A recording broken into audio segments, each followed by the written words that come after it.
So, Em, what you up to? Oh, a bit here, there and everywhere at the moment. I've just started back in hairdressing again because I left about 6 months ago to really focus on my property development. But when I realised you still need an income, so Funny about that. yeah, you need money to be able to do this stuff. So I've gone back to hairdressing. It's kind of part-time, it's in between part-time and full-time since I'm filling in for 2 girls who have left. And I'm looking at a deal at the moment.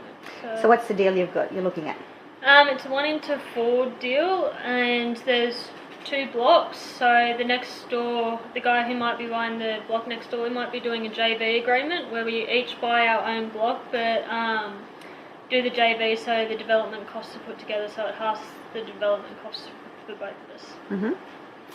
And you're going through due diligence at the moment? Have you got it under contract? I haven't got it under contract. I'm just chasing a few people at the moment to try and get it all sorted. So chasing other JV partners to actually finance, since I can't finance any of my deals after I quit my full-time job. Yep.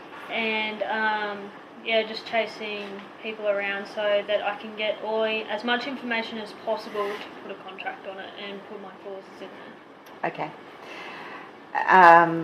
Okay. Make sure, obviously it's in Queensland. Yep.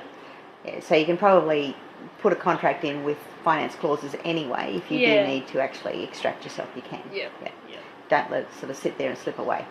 Because you've had other contracts as well, but they've fallen over. Yeah, each for their own reasons that they've fallen over. I've had 2 contracts. One fell over because there wasn't enough money in the deal. So we worked that out through our due diligence period that there wasn't going to be enough money for my JV partner and myself. And why was that? Just the end sales costs, and I think the expectation of how much should have been made out of it just didn't work out. Yeah.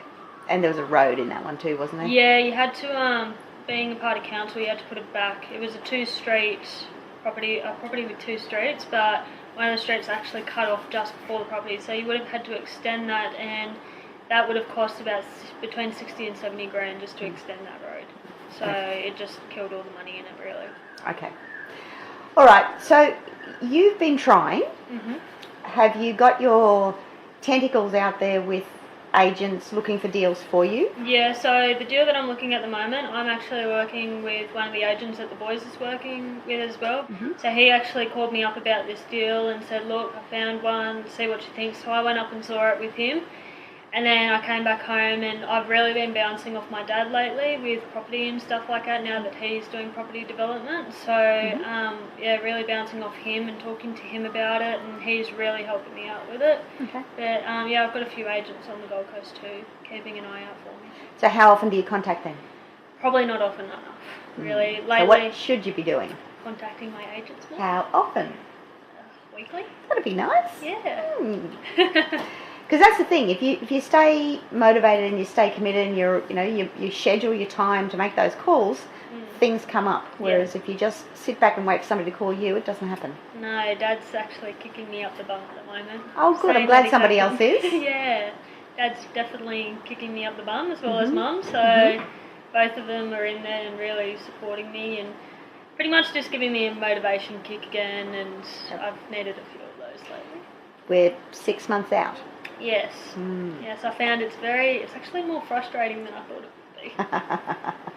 And everything takes longer than you think it's going to. Yeah, definitely. So, Mum and Dad are there to help, and Dad's taking me through one of his properties that he's looking at the moment, and all the information. So every morning we sit down and do a whole talk about what he's up to, where he's at, why he's doing that, why it didn't work that way. All that. So he's also got me looking on council websites for him to find out information, so I know where to look as well. So how much time are you putting into this? Not enough lately since I've been starting a new job. It's been pretty busy at the moment, so I need to put more time and more effort into it. But the good thing about my new job is I can answer phone calls and everything throughout the day. Where my old hairdressing salon, it just had to be lunch breaks only. So now that I'm pretty well kind of my own boss at this salon, I can be doing phone calls and stuff like that. In between clients and things? Yeah. Okay. So, what are you going to make a commitment to in time to devote to this business? Like right now? Yeah, right now. Right now. I should devote at No, least... not should. I will devote 2 hours a day. 2 hours a day, okay. See, that's doable. You don't have Yeah. little kids or anything like that, so... No, I got little siblings that are lovely. Tell Mum and Dad they have my kids. No. All right, now have you been going with your reading list? What's a reading list? Emma! No, I've been very slack with my reading. Mm-hmm. I haven't started the E squared or anything from then on. So how many have you read? 3. Okay. And you're supposed to be reading one a month? Yes. Right. So what are we going to do about that? Catch up on my read. Every night.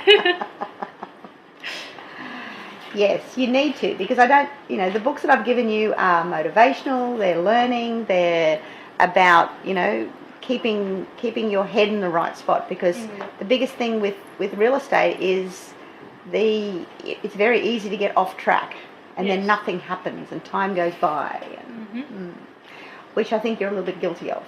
Very, very guilty of. So what's your commitment then to for the next 6 months?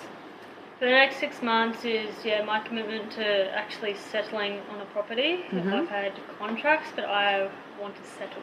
Right. And in that process, if I settle on this one, which fingers crossed I will, once I settle, get that process started, I'm going to be looking for another deal as soon as possible. Good. All right. So 2 deals on a contract before the end of the program. Yeah. All right. There's a task for you. Yeah. And really, with the one you've got, you really should be shaking the tree on it now. Yeah. Yeah, no, I've been talking to Dad heaps, and I've been making phone calls and chasing and everything like that. So. They can sell it to somebody else tomorrow if you don't have a contract on it, if it's a conditional contract. Yep, so that'll be the next part this week, getting a contract on. Very good. So what would you say to someone starting out or listening to the video that we're doing? Make sure you have a motivational kick.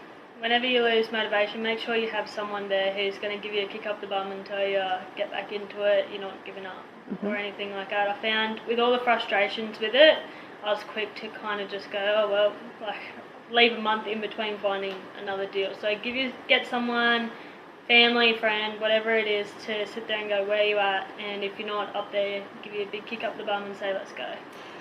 And what about having a number of deals on the go at any one time?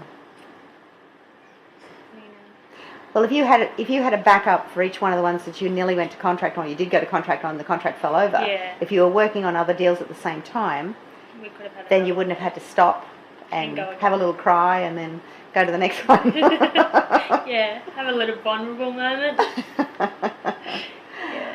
So, okay, so 2 deals before the end of the program. Yep. All right, very good.